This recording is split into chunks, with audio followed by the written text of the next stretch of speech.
A female employee with developmental disabilities works in the same department as I do. She was harassed severely by our boss, prompting me to defend her, something I hadn't anticipated would result in such harsh treatment.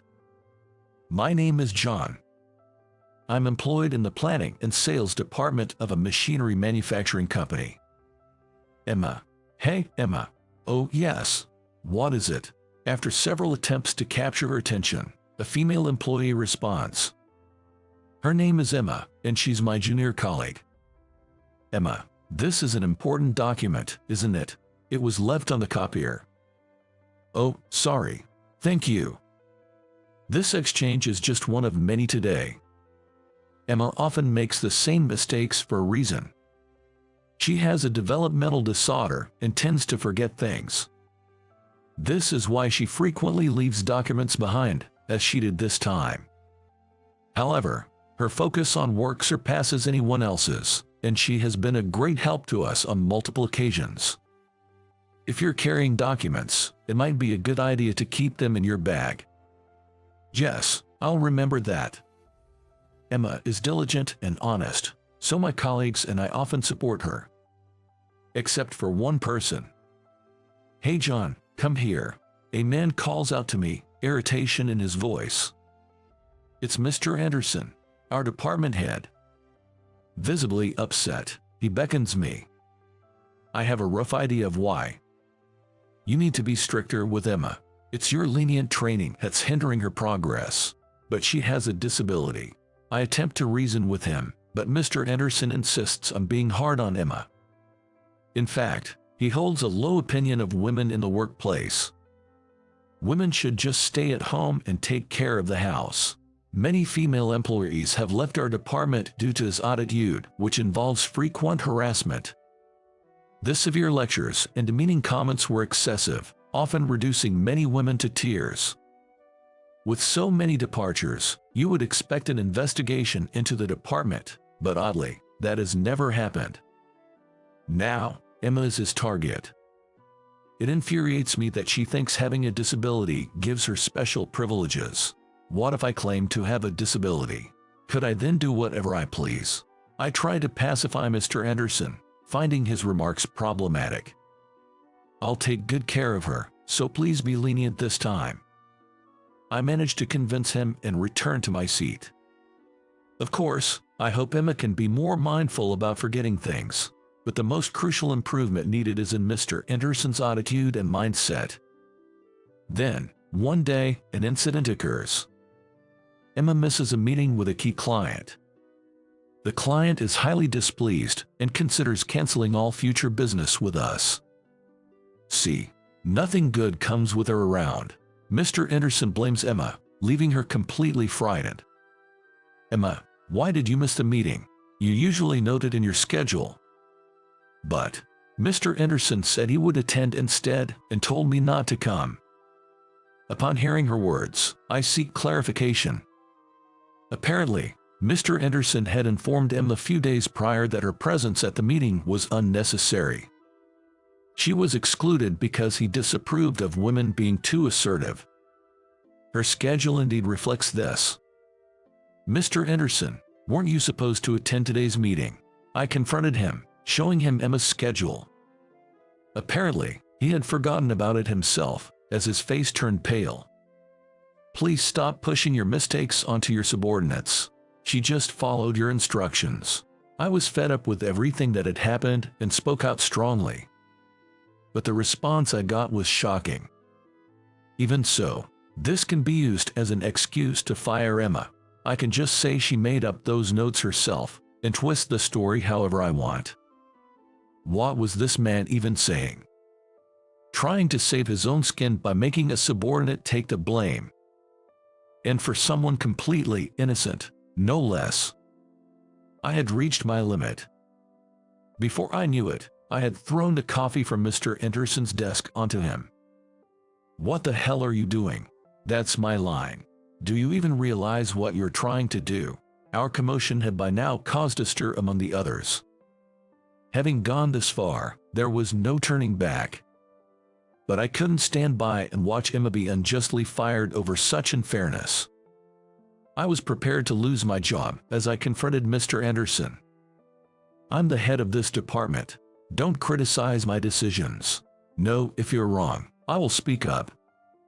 My attitude must have been disagreeable to Mr. Anderson. His face turned red with anger. Mr. Anderson said he would talk to HR and had me fired. At this point, it was just astonishing. It was his mistake in the first place, yet he was so quick to deflect blame onto others. I thought HR would understand if I explained everything. But reality was more cruel than I had imagined. "I've heard from Mr. Anderson. It seems you've been disrupting the harmony of the department." "What? What do you mean?" I was at a loss for words at HR Manager Michael's accusation. Disrupting the department's harmony. This was completely unfounded. Michael said that Mr. Anderson reported I was slacking off at work and repeatedly harassing other employees. That's nonsense.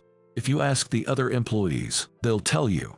I tried to persuade him, but Mr. Anderson interrupted and I was forcibly removed. Outside the room, I confronted Mr. Anderson. "It's a lesson for those who oppose me. If I say it, even false information will be believed by that Michael." Mr. Anderson smirked as he said this. It turned out that Michael was Mr. Anderson's junior from their college days and would believe anything he said. In the end, my actions were utterly futile. I was left with nothing but despair. Back at the department, Emma approached me, looking downcast. "Thank you for standing up for me, and I'm really sorry for causing you trouble." "No, Emma, you did nothing wrong. I just did what anyone should do." What I did wasn't wrong. Even if it played into Mr. Anderson's hands, there's no shame in my actions. If my sacrifice could protect Emma, even for a short time, it wasn't all bad. I reassured myself. No matter what happens, I can be proud of what I did. The next day, as expected, I received my termination notice. I wasn't fired, but I was demoted and transferred to another department. My income would decrease, but at least I wouldn't starve. That was a small consolation. Reassuring myself with these thoughts, I finished preparing for the transfer and said my goodbyes. This is what happens when you defy me. Your sacrifice has probably made it clear to everyone that no one can oppose me now.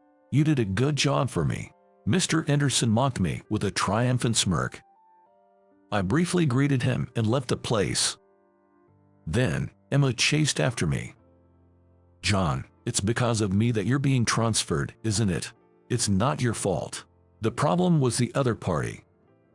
I smiled at her, trying to reassure her. I was genuinely worried about what would happen after I left. Knowing Mr. Anderson, he would surely continue to pressure her and force her to resign. While Emma had her challenges, she was an essential part of the team. "Emma, no matter what happens, believe in yourself and don't give up, okay?" Leaving her with those words, I left the company. The next day, I went to my new department. It was a cleaning team in a factory, and the only other member was an elderly lady named Michelle Upshaw. I couldn't help but smile bitterly at the obvious demotion. "I've heard a lot about you. As long as you work hard, I have no complaints. Welcome aboard." It felt like a warning of some sort. Probably, she had been fed some not-so-flattering information about me. Regardless, I focused on learning the ropes and doing my job. For someone used to desk work like me, this physically demanding job was quite a challenge. But working hard and feeling useful was not a bad feeling. Michelle was helpful and patient, which made settling into the job easier. To think that there are departments like this in the company, and Michelle has been managing it alone all this time. Experiencing a different side of the company helped me see things I hadn't noticed before. In the end, it turned out to be a good experience for me. Several weeks after my transfer, on a typical day at work, I completed my tasks as usual. Then, during my lunch break, Michelle approached me. "John, you work very diligently. You're nothing like what I was told. What exactly were you told about me? From our conversation, it turned out that I had been portrayed as a problematic employee with poor behavior. She was told I was sent here for rehabilitation, and she braced herself for the arrival of a troublesome character. However, once I started working, I performed my tasks as instructed and actively asked questions whenever I didn't understand something. I can't believe you're the problem employee they described. Is there more to your story? In response to Michelle's question, I hesitated about telling the truth, but then figured there was nothing particularly secret about it. So I decided to share the whole story. Michelle listened to my story in silence, nodding along as I spoke. After I finished explaining everything, she let out a sigh and said, "Can this company really be okay with someone like that in a managerial position?" I completely agreed with her sentiment. Judging matters based on personal feelings and discarding necessary talent. If someone like Mr. Anderson, who seems to mistake the organization for his toys, is put at the head of a department, I can see the people under him having a hard time. This made me worry about Emma and the rest of my former team. But you, John, are remarkable. Standing up to your boss to protect your subordinate is commendable. It's hard to understand why someone like you had to face such treatment. Michelle's words, acknowledging my efforts amidst the hardship, brought tears to my eyes. I felt like all the emotions I had been holding back were finally being released. I'm worried about everyone back in the department, especially Emma. Under Mr. Anderson, they might just end up following his orders, and Emma could suffer even more. I wish there was some way I could help them. The bond and mutual support we had shared made me feel this way even more. After hearing my story, Michelle fell silent for a while. That's right. We can't let such injustice go unaddressed. After hearing my story, Michelle said she wanted to take care of the matter herself. She offered to talk to the higher-ups on my behalf, but I refused, feeling I couldn't impose such a burden on her. However, Michelle was persistent and wouldn't back down. Even if it's President Thompson, I believe he'll listen to an old lady's words. She said this with a smile, which somehow felt reassuring. Not knowing exactly what she planned to do, but feeling like there were no other options, I decided to accept Michelle's offer. The next day, as I arrived at work as usual, Michelle called out to me. "John, your job isn't here today, and you won't need to come back here from tomorrow."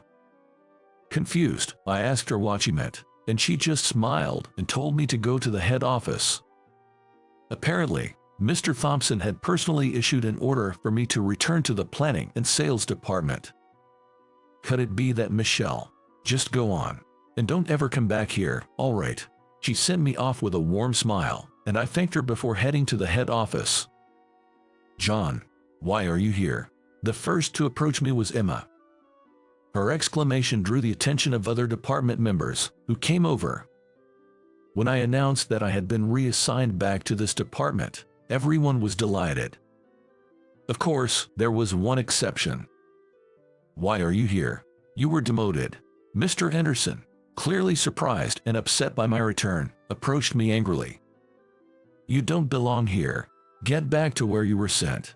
Even after I explained about the reassignment, Mr. Anderson refused to listen, insisting he set the rules here. At this point, I couldn't help but see him as nothing more than a pitiful middle-aged man. It was while I was pondering this that something happened. A man dressed in an elegant suit arrived. It was Mr. Thompson, the man who had ordered my return. "Mr. Thompson, what brings you to this place?" Mr. Anderson's attitude flipped, trying to ingratiate himself with Mr. Thompson. Everyone, including me, watched him with disbelief. "What seems to be the problem here? You appear unhappy with my decision. Speak up." Mr. Anderson fell silent at Mr. Thompson's words. He couldn't defy someone in a higher position than himself. But Mr. Thompson continued, unfazed. "I've heard about your actions. You've been quite reckless with your position, haven't you?" "That is," Mr. Anderson tried to explain, but Mr. Thompson spoke about his harassment and misuse of power. His voice was calm, but his eyes weren't smiling. It was clear he was angry. Furthermore, it was revealed that Mr. Anderson had been embezzling funds by manipulating sales figures. "Do you think you're the one we don't need in this department? I'm sorry, I apologize." Mr. Anderson apologized, his face pale. But obviously, an apology couldn't undo his actions. Anyone can apologize. What you need to do now is something different. Perhaps, prepare to leave the company with your belongings. Mr. Anderson turned pale at Mr. Thompson's words. Desperately apologizing, he begged not to be fired. Ignoring Mr. Anderson's pleas, President Thompson walked over to me. "I've heard about you from my mother. We need someone as diligent as you in our company." Mr. Thompson said this with a smile. When I asked who his mother was, it turned out that Michelle was Mr. Thompson's mother. Originally an employee of the company, Mr. Thompson married the daughter of the previous owner, who had taken a liking to him. Since he was also expected to be the successor, he became a son-in-law, which is why he and Michelle had different surnames. You have a great capacity for judgment, not based on superficial appearances but on the substance within. I would like you to lead the planning and sales department going forward. Mr. Thompson's words, filled with trust, were very reassuring. Thus, I was appointed as the head of the department. Meanwhile, Mr. Anderson was immediately fired and faced legal troubles for embezzlement. That night, I called Michelle to express my gratitude. "John, you're not the kind of person to be crushed by something like this. I want you to believe in yourself and aim high. I will never forget this favor." "Thank you so much," I said to Michelle. She smiled and encouraged me with a gentle push on my back. Months later, I was thriving as the head of the planning and sales department. Initially, I had my doubts, but the support of my team members, who worked tirelessly, helped me overcome the challenges. "Emma, you're doing great. Your sales performance this month is outstanding," I complimented her. "Thank you, but it's all thanks to the support from you and everyone else," Emma responded. She was tackling her job while dealing with her disability. My advice on how to leverage and extend her impressive focus resulted in significant improvement in her performance. Our clients, witnessing her dedication and effort despite her challenges, offered their support. This just proves that gender or disabilities don't matter. There are definitely many people who can excel while facing their own challenges. Despite the previous pressure from Mr. Anderson, which had made it difficult for female employees to join the department, I was determined to change that. Committed to creating an environment where all team members, regardless of gender, could thrive and support each other, I continued to walk the path of action, matching my words. I revised the employee training policy, focusing on how to develop each individual's unique strengths. Observing from various perspectives and implementing these changes led to tangible results, and the department began to show a lively and productive atmosphere. Your appointment as the head has led to improved performance. Indeed, placing you in this position was the right decision. Having gained his trust and recognized for my ability to develop talent, I was promoted to the Human Resources Department. My new task was to identify and nurture young talents who would carry the company's future. Though I had once faced unjust treatment, my persistence and refusal to give in led me to where I am now. My belief in myself and my actions had brought me to this point. I vowed to continue living without bending my principles, staying true to my convictions.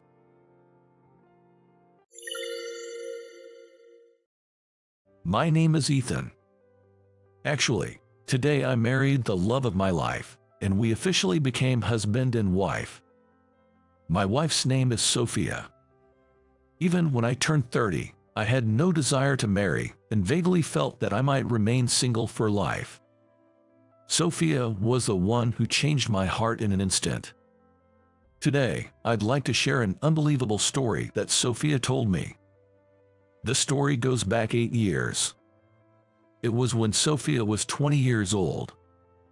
Due to family circumstances, Sophia didn't go to college but started working at 18.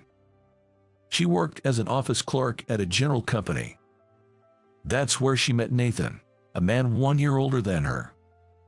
As colleagues who hit it off well, they quickly started dating and married when Sophia turned 20. They didn't have a child or anything, and even though their parents opposed it, saying it was too early, they went ahead with the marriage. Sophia said he was her first boyfriend. However, soon after their marriage, Nathan was transferred and started working night shifts, leading to a life of passing each other by. Even when Sophia cooked and waited up all night, Nathan would come home in the middle of the night, skip meals, and go straight to bed, or vice versa. Sophia would come home tired, go to bed, and they couldn't spend time together, leading to constant arguments. This mismatch led to their divorce when Sophia was 23. I would never marry again. She thought so. After that, Sophia dedicated herself to her work, overcoming the handicap of being a high school graduate and moving beyond the clerical role to take on significant responsibilities as a general staff member. In her early 20s, she had no interest in romance, just commuting between work and home. Her best friend and parents worried, saying, "You're still young, why not find someone?" At that time, Sophia wasn't listening to such advice. But perhaps this was to prepare her for the challenges that were to come, as Sophia said. When Sophia turned 26, a friend whom she hadn't seen for years called her out of the blue. It was Michael, a male friend she met with Nathan in her early 20s. She hadn't seen him since her divorce, feeling awkward, but this time, she answered the phone, feeling nostalgic. "Hello, Sophia, it's been a while." Michael on the other end of the line started speaking in a calm voice. He used to be the lively, joking type, but perhaps he had matured with age. Sophia thought so. But the next words from Michael turned Sophia's world upside down. "Nathan has leukemia and is hospitalized." Sophia, not familiar with illnesses, recognized it as a disease she had heard of. She remembered seeing on TV that many people suffer from it. But since the divorce, she had never contacted Nathan. So why did Michael contact her about this?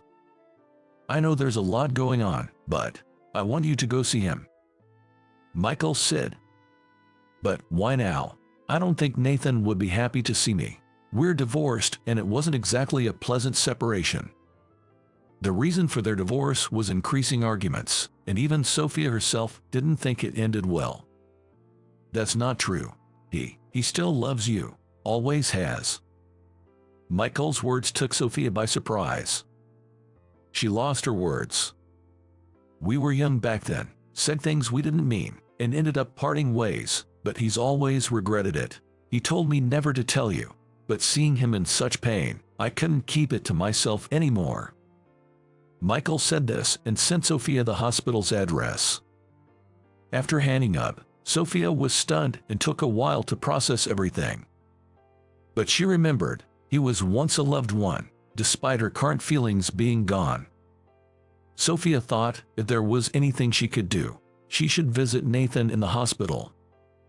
It was their first meeting in 4 years. Feeling a bit nervous, she opened the door to his hospital room. Upon opening the door to the private room, there was a frail man wearing a knit cap, sitting on the bed and looking out the window. Even though Sophia knew Nathan was in this room, she initially didn't recognize him because he looked so different from the man she knew. He noticed the sound and turned around. His face was unmistakably Nathan's. "Nathan," as Sophia muttered. Nathan widened his eyes in disbelief and said, "Sophia, why are you here?" His voice, not sounding particularly happy, made Sophia think, maybe he's just bothered by my visit. She decided to leave the fruits and flowers she brought, chat briefly, and then leave early. She thought so. However, after a moment of silence, Nathan urged her to sit on a chair next to the bed. Then he joked, I've lost a lot of weight, right? Surprised. Seeing his smile, Sophia felt a wave of nostalgia and struggled to hold back her tears. All she could do was nod slightly. Did he ask you to come see me? He was referring to Michael, who had called Sophia. Yes, that's right. I was shocked. Sophia managed to say. I see, thanks. I heard you're busy with work now, right? Nathan tried to keep the conversation light, and gradually, Sophia's tension eased, leading them to chat about what had happened in their lives since they last met. Sophia remembered that she used to love spending time talking and laughing with Nathan, something she had completely forgotten as their relationship soured in the year leading up to their divorce. I haven't laughed this much in a long time. As she was leaving, Sophia inadvertently said this to Nathan. Nathan looked surprised for a moment but then smiled and said, "Well, that's great." After that, Sophia started visiting Nathan's hospital room on her own initiative, not because anyone asked her to. Even though she was busy with work, she made sure to visit every 3 days. "Sophia, when you come to see me, it gives me strength," Nathan would say, and while Sophia certainly wanted to cheer him up, she herself also started feeling the desire to spend as much time with him as possible. However, about a year after she started visiting him in the hospital, "I've got about 6 months left," Nathan, laughing weakly, told Sophia this. Despite the gravity of the situation, Sophia tearfully said to Nathan, who was trying to maintain a smile, "You don't have to laugh in front of me. Don't push yourself. You don't need to be considerate. Just be yourself, Nathan." She embraced him unconsciously as she spoke. Yet Nathan did not stop smiling. "It's not a burden. The fact that you've come to see me again is the happiest thing for me. I can't help but smile." Hearing this, Sophia's tears flowed even more. "I've always regretted it. I took for granted that you were always there, waiting up late to serve me a warm meal after my late shifts, falling asleep on the sofa while waiting to greet me. I knew you cared about me, but I became complacent. I didn't realize how happy I was." Nathan's words made Sophia recall those times too. Sophia felt the same regret and desire to apologize. She had only been avoiding those memories to prevent further hurt. "Thank you for coming to see me again," Nathan said. Wiping her tears, Sophia smiled and nodded. However, 3 months later, Sophia, busy with work and unable to visit Nathan for 4 days, entered his hospital room. Not only was Nathan gone, but his belongings were also missing. When she asked the nurse what had happened, the unbelievable words came. "He passed away 2 days ago." Nathan's condition had worsened suddenly during the night.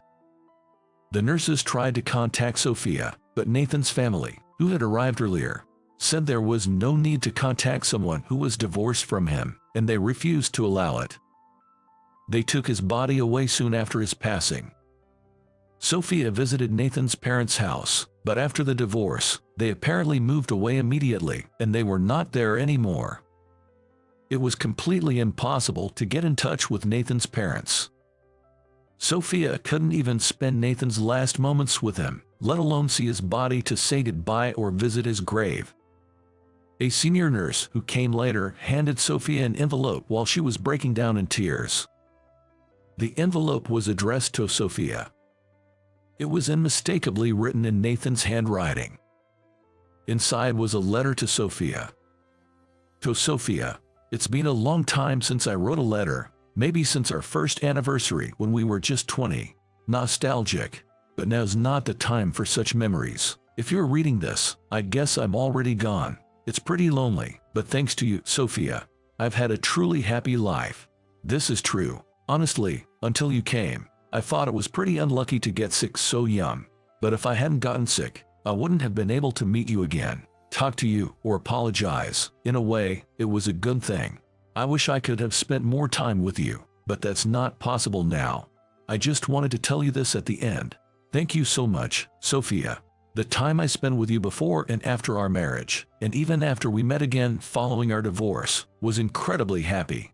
I want you to be even happier from now on, so please forget about me. It's frustrating that I couldn't make you happy myself. But as long as you're happy, that's enough. I love you. Thank you. From Nathan. Sophia couldn't finish reading the letter for a while as she was crying so much. She often regretted not noticing his health changes earlier, thinking if they hadn't divorced, he might not have died. She often regretted it, thinking if things had been different, but you can't change reality.